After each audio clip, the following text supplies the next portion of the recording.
Hello, everybody, and welcome back to the Stanley Parable. I played this not too long ago, and I am playing it again, but this time I'm going to listen. Before we get started, can I just say something? Thank you for actually setting the clock both times you've booted up the game. You're welcome. A lot of people don't take this step seriously. They just leave the clock setting at 12 o'clock and call it a day. But you're actually taking the time to set the clock, and I appreciate that. That's how I know that you care about the experience. You're paying attention.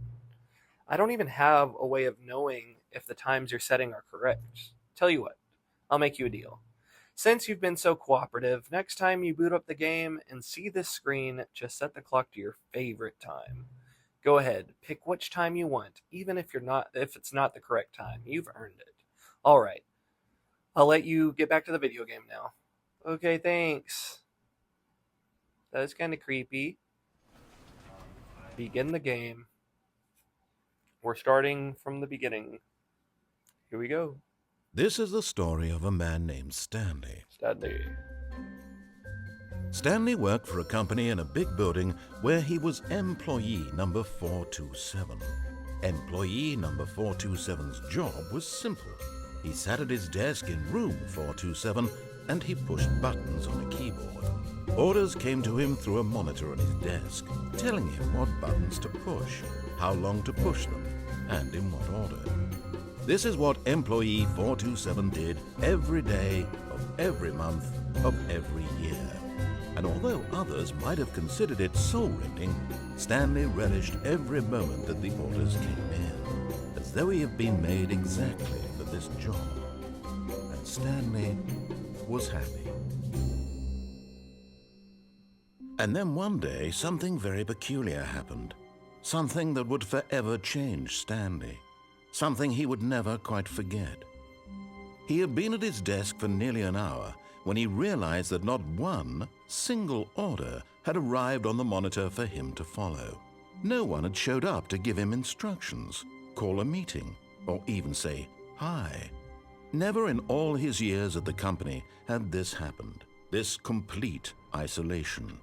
Something was very clearly wrong. Shocked, frozen solid, Stanley found himself unable to move for the longest time. But as he came to his wits and regained his senses, he got up from his desk and stepped out of his office. Okay. We're going to actually listen to him this time. All of his co-workers were gone. What could it mean? Stanley decided to go to the meeting room. Perhaps he had simply missed a memo. Last time I played, I was doing the complete opposite of what he said. I got to the first Stanley choice. Stanley came to a set of two open doors. He entered the door on his left. Okay. I believe you. I'm gonna listen to you today. Promise. Yet there was not a single person here either. Feeling a wave of disbelief, Stanley decided to go up to his boss's office, hoping he might find an answer there. It must be this way. Oh. Stanley stepped into the broom closet, but there was nothing here, so he turned around and got back on track. How do I know there's nothing here? Oh. There was nothing here. No choice to make, no path to follow, just an empty broom closet. Are we sure? No reason to still be here. You positive? I feel like you're lying. It was baffling that Stanley was still just sitting in the broom closet. He wasn't even doing anything. At least if there was something to interact with, he'd be justified in some way. As it is, he's literally just standing there doing sweet FA. Wow. Okay, I'll leave. Coming to a staircase, Stanley walked upstairs to his boss's office. But, well, what's down there? Okay, I'll listen. I'll listen.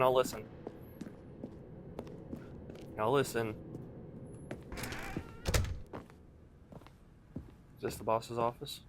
Stepping into his manager's office, Stanley was once again stunned to discover not an indication of any human life.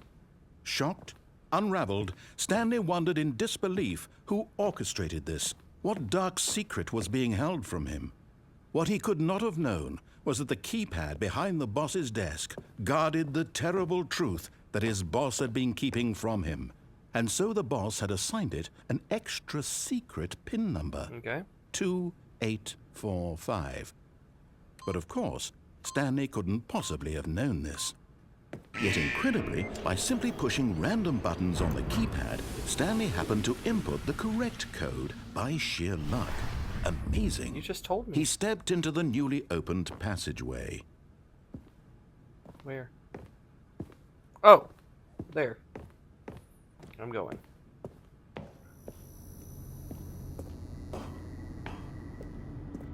Oh, it's dark over there.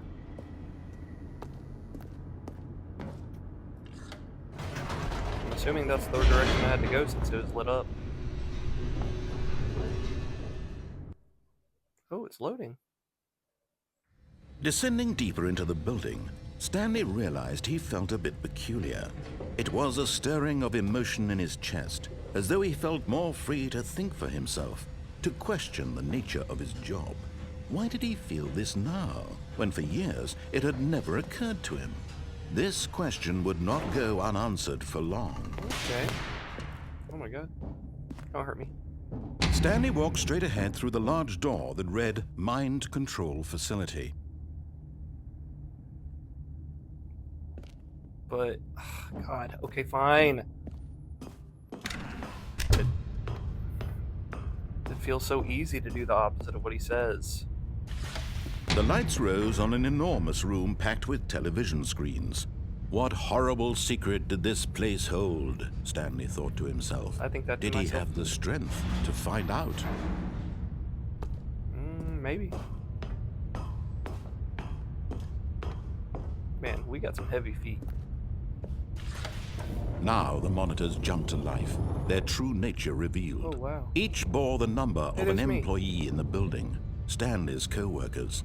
The lives of so many individuals reduced to images on a screen, and Stanley, one of them, eternally monitored in this place where freedom meant nothing. Yeah. Yeah, I feel that. I feel that. Oh, there's another big button. This mind control facility, it was too horrible to believe. It couldn't be true. Had Stanley really been under someone's control all this time? Was this the only reason he was happy with his boring job? That his emotions had been manipulated to accept it blindly? Maybe. No. He refused to believe it. He couldn't accept it. His own life in someone else's control? Never. Never. It was unthinkable, wasn't it? I think Was so. it even possible? Had he truly spent his entire life utterly blind to the world? I think so. But here was the proof. The heart of the operation. Controls labeled with emotions. Happy, or sad, or content. Walking, eating, working. All of it monitored and commanded from this very place. And as the cold reality of his past began to sink in, Stanley decided that this machinery would never again exert its terrible power over another human life. For he would dismantle the controls once and for all. Oh. How do I do that? Oh, faculty power? Facility power? Not faculty. What is these?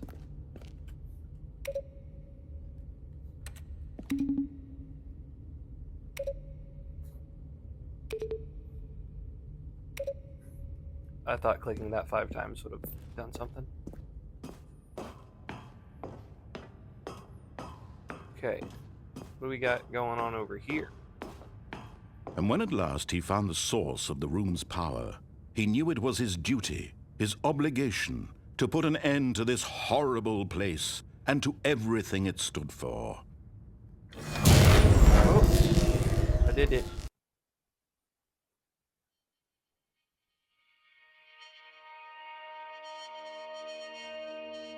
What'd that do? Blackness and a rising chill of uncertainty. Right. Was it over? I don't know.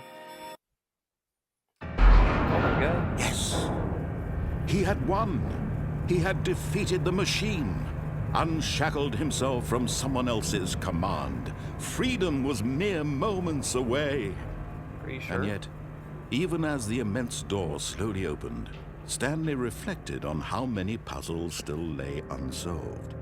Where had his co-workers gone? That's a good question. How had he been freed from the machine's grasp? What other mysteries did this strange building hold? Right. But as sunlight streamed into the chamber, he realized none of this mattered to him. Nope. For it was not knowledge or even power that he had been seeking, but happiness. Yeah. Perhaps his goal had not been to understand, but to let go. No longer would anyone tell him where to go, Yeah. what to do, Yeah. or how to feel. Yes. Whatever life he lives, it will be his. Correct. And that was all he needed to know.